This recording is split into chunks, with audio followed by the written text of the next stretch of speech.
I'm going to go ahead and start us out to kind of give you a progression of how this will go. I'm going to speak, and then Aunt Allie is going to speak, and then Lieutenant Governor Miller is going to speak following that. Make sure I got all the key players out there wandering around. So, all right, good morning. There is no worse feeling for a mayor or any elected official than the realization that despite your best of intentions and efforts, there are dangers hiding in your community that can take the life of someone. Something seemingly so irrelevant, such as a stormwater pipe that has remained so neutral, a neutral feature for decades, can suddenly become a deadly hazard when a severe rainstorm hits your town. We regrettably have come to realize how vulnerable a town can be to unrecognized threats. But we can learn from a tragedy, mitigate the hazards, and be better prepared in the future. We can prevent in the future what we know has occurred. After the tragedy of July 31st and working with the family, it was decided to invite Lieutenant Governor Miller to Mount Airy. We wanted her to see what had occurred and use her broader reach to get the word out to all of Maryland's municipalities and counties so that they could look at their stormwater inlets and remediate their hazards before suffering, as Mount Airy has with the loss of a life. I want to thank Lieutenant Governor Miller for taking the time to be here today. She and the governor's staff have been outstanding in reaching out immediately and offering assistance, and when we asked, she came. Thank you for helping the family and our town to heal today. Thank you for helping us reach other communities with our unfortunate lesson. There are 2,000 stormwater pipes in our 5 square mile town of about 10,000 people. Our engineering department is steadily working through each community, identifying similar hazards to the one here at the Mount Airy apartment complex. We have ordered signage and installed proper grates to remediate the drains once they are identified as a hazard. While this may sound like an exhausting task, it is not overwhelming, and it is necessary. It is doable by any municipality.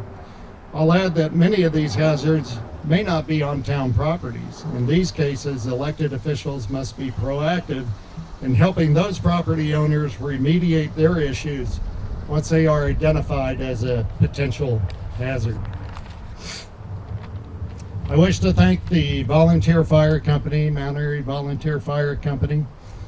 I also wish to thank our Mount Airy Police Department for their immediate response on the day of this tragedy. I extend this appreciation to the numerous fire companies and police jurisdictions that assisted that day. This whole area was loaded with several municipalities and county assistance on that day. I want to thank our town's nonprofits, businesses, and caring, generous citizens. In particular, the Mount Airy Disaster Relief nonprofit, which quickly offered assistance to the family. And I know that when I say that, they would say thank you to the 4 County Lions Club, the Rotary Club, and the citizens who donated to that effort. They just kind of became a clearinghouse for the family to get money and assistance to them right away. Thank you as well to all of our therapy dogs for showing up today. One phone call and you're here, so thank you. I want to thank our town council for their role in advising and supporting our efforts of remediation. Behind me is Council Member Munder, Demoter, and Evans, and Kelly, are here as well. So thank you all for showing up today. And I want to thank the Frederick and Carroll County mayors and the county executive. County Executive Fitzwater is here. If you could come back here and stand behind the podium with us. Thank you. As well, we had the mayor of Tawnytown, Chris Miller is here. If you could join us behind the podium, that'd be great too. This kind of shows that already some townships are taking action. Frank Davis from Emmitsburg, Mayor Frank. Brunswick's Nathan Brown is here. Mayor Brown, thank you for showing up. Already have Commissioner Guerin back there. Are there any other mayors who snuck in on me? I don't see any. We do have one other person to recognize, Jim Gladchuck. As soon as this happened, we met him on Saturday morning, the town engineer and I, and he manufactured the grate that went over that drain in about a week. He said it'd take 2 weeks, only took a week. So good job.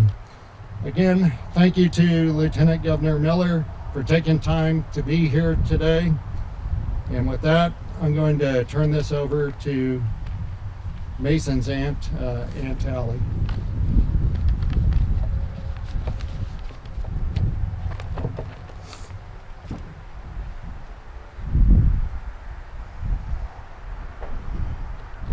Good morning. My name is Allison Eggleston. I'm Mason's aunt, better known as Aunt Allie. On behalf of myself and my family, I'd like to thank every single one of you for being here today to show support, love, and advocacy. This community has rallied around us from the very beginning, which has lifted many burdens from our shoulders and provided feelings of safety and comfort through this unimaginable time. Mount Airy is the definition of a small town. Close-knit, loving, and doing right by thy neighbor without hesitation. A sincere thank you to Mayor Hushauer for being an integral link and leader towards making today possible, as well as the changes Mayor Hushauer and the town are actively enacting to mitigate these safety issues. We would like to thank Lieutenant Governor Miller for graciously giving her time and efforts to be here today to hear our concerns, offer support, and be a part of change.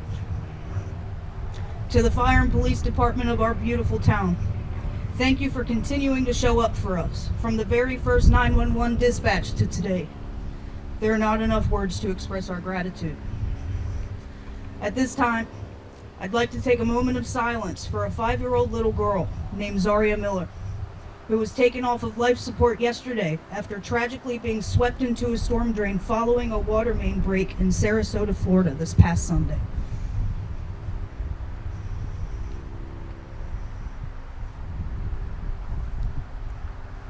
Thank you. I'd like to start by giving a recount of what happened to our sweet Mason on that fateful day, so that there are no outside interpretations about the incident. On July 31st, around 5:15 p.m., Mason and his brother Clay were in their backyard, just 10 yards from their apartment door. The reservoir on the west side of the apartments on Horple Drive overflowed in a matter of minutes, which brought water rushing down that hill. The storm drain pipe in which took Mason's life was not visible, not just on this rainy day, but for a period that goes back prior to their moving in at the beginning of this year. On the sunniest of days, this drain pipe was not visible. Not visible equates to non-functional. It was not functional until that facade washed away. Gravel, soil, and grass completely camouflaged its presence. It appeared to be a part of this large grassy area in which children played daily. Mason played out here daily, and he did not know it existed. There was no evidence of it. Not a sign, a marking, not an inch of pipe could be seen above ground. It was so invisible that when Mason's mother came running out to help, she first ran to the old, dilapidated pipe located just a few yards behind the one that took Mason from us, because she had no idea a different storm drain even existed. Mason was not playing in or near a storm drain. He was standing on what he and everyone else thought was normal, solid ground. Clay, Mason's brother, was standing right by his side when Mason said, "My foot is stuck." And in just the few seconds it took Clay to turn around and look, Mason was gone. The facade that he was unknowingly standing on washed away under his feet and took him with it. In a matter of seconds, he was submerged underwater, stuck, and invisible due to an instant 5-foot pool of water gathered in front of the pipe. Not just stuck. Mason was vacuum sealed into this drain pipe. For reference, Mason was 5'6", 180 pounds, the size of an adult. On Mason's death certificate, he did not drown.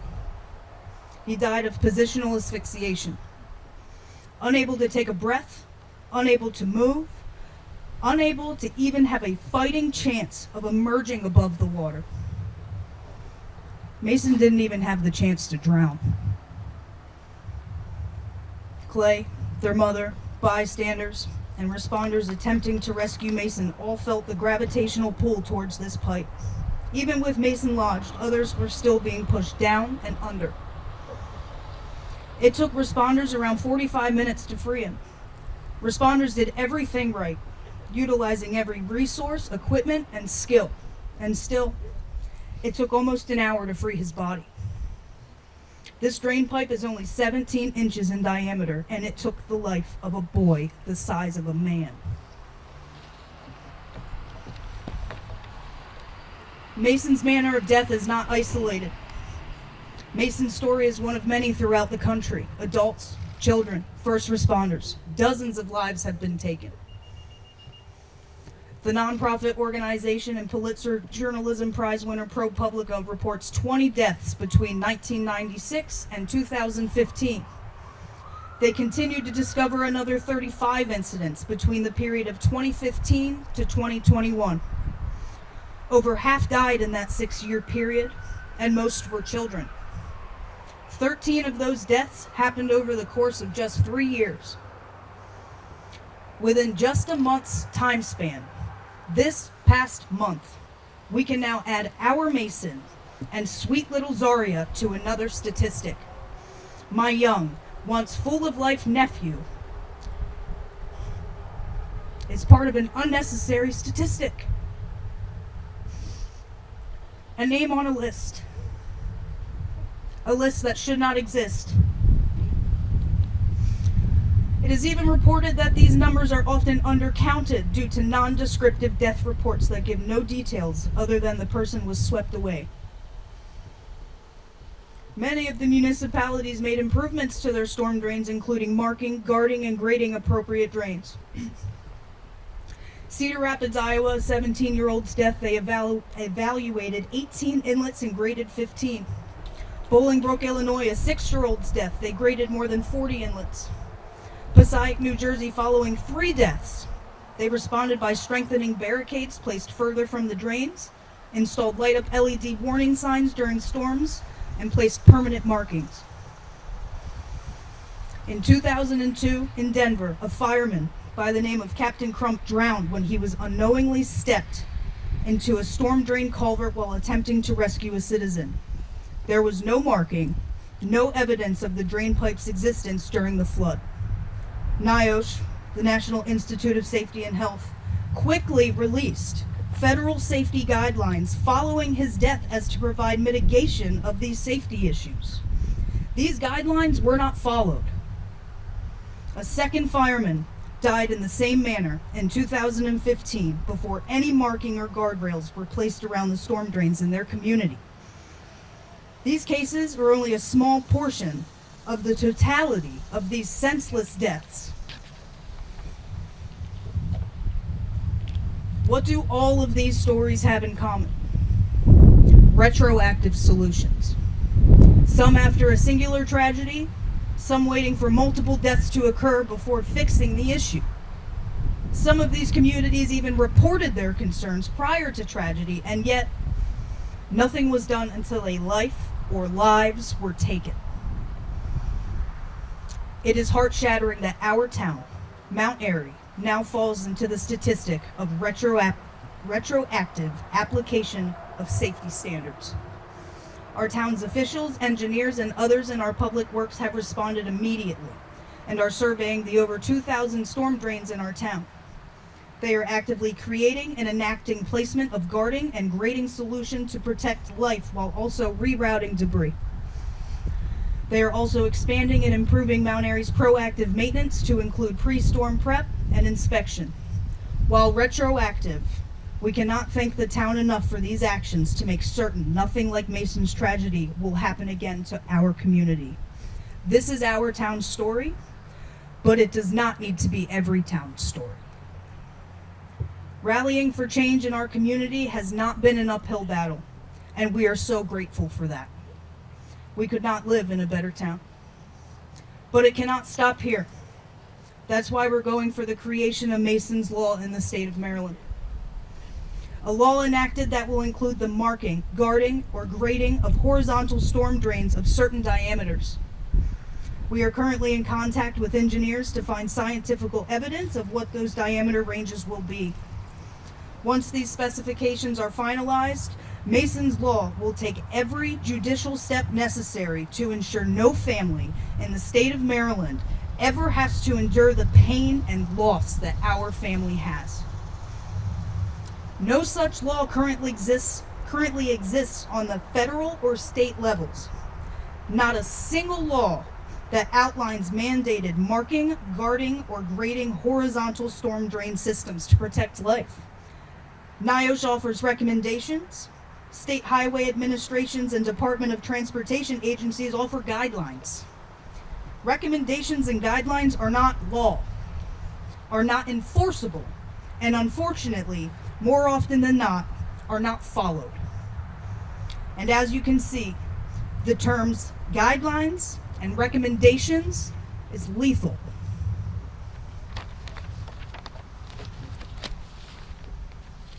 More voices behind ours will create a stronger presence and push for change.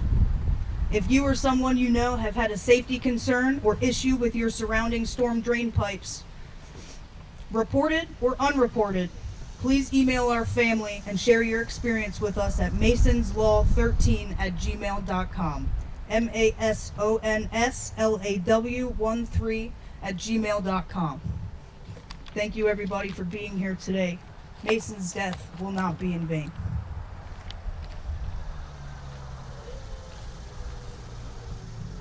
Thank you, Allison. At this time, we'll hear from Lieutenant Governor Aruna Miller.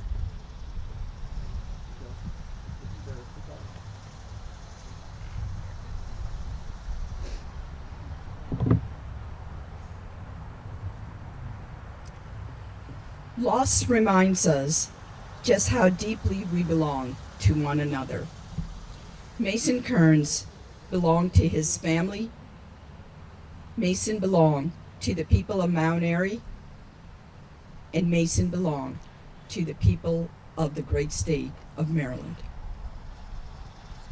We carry him together because when one family grieves, the grief is not theirs alone. It becomes a grief shared by the entire community. And while grief is shared, so too is love. Neither grief nor love is meant to be carried alone. They find their deepest power in community when people come together.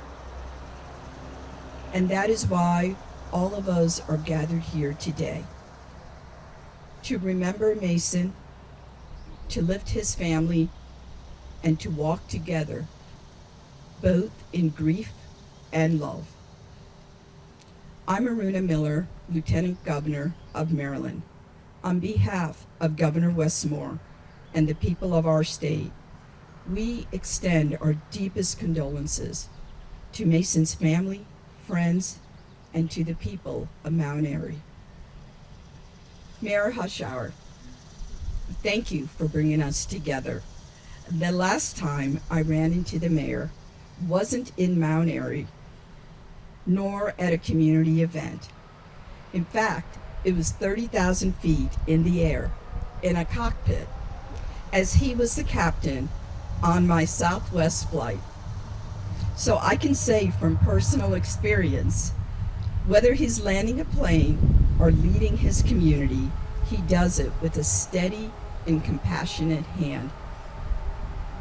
And even in our brief conversation on the plane, spoke about Mason, it was clear how heavily this loss weighed on him and how deeply he carries the pain of this community.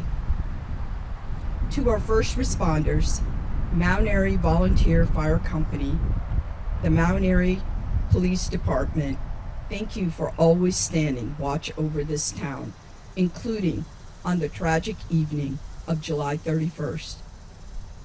The waters were fierce, the conditions overwhelming, and yet our first responders held on, refusing to let go of Mason. Their courage in those impossible moments will always be part of Mason's story, a story we shall never let go. Thank you to all the elected officials that have joined us, neighbors, local businesses, and nonprofits, and including our therapy dogs that are here. I do have 2 dogs at home. While they're not therapy dogs, they do create a lot of chaos at my home. All of you and your immediate actions remind us that the Kerns do not walk alone during this time.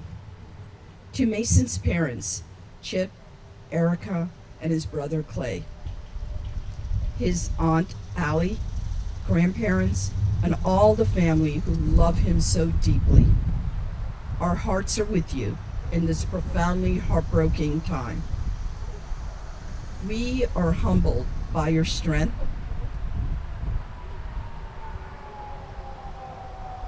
We cannot take away your pain, but we can surround you with our love and a promise that Mason's light will never fade. I'm reminded of a poem by a children's author, Shel Silverstein, who wrote, "There are no happy endings. Endings are the saddest part. So just give me a happy middle and a very happy start." Never forget that you gave Mason a happy middle and a very happy start. So let us remember not just how he departed from us, but more importantly, how he lived. Skaters have an unwritten truth. Every trick begins with a leap of faith. Mason lived this truth. At the skate park, he pushed himself to learn new moves, and no matter how many times he fell, he got back up, laughing, determined, and ready to try again. And now Mason's story asks us to take our own leap of faith. A leap of faith that through grief, love will always carry us. A leap of faith that his memory will guide us toward greater awareness and safety for every child. And a leap of faith that even in sorrow, a community can bend, but it will never break. It will always rise together. May Mason's light continue to shine through each of us, because Mason's story is all of our story, a reminder that safety is something we all have a stake in, whether at the state, federal, county, or community level. I thank you all for being here to lift the family up and to remember Mason, and we'll continue to fight for safety of other children and residents of this great state. Thank you.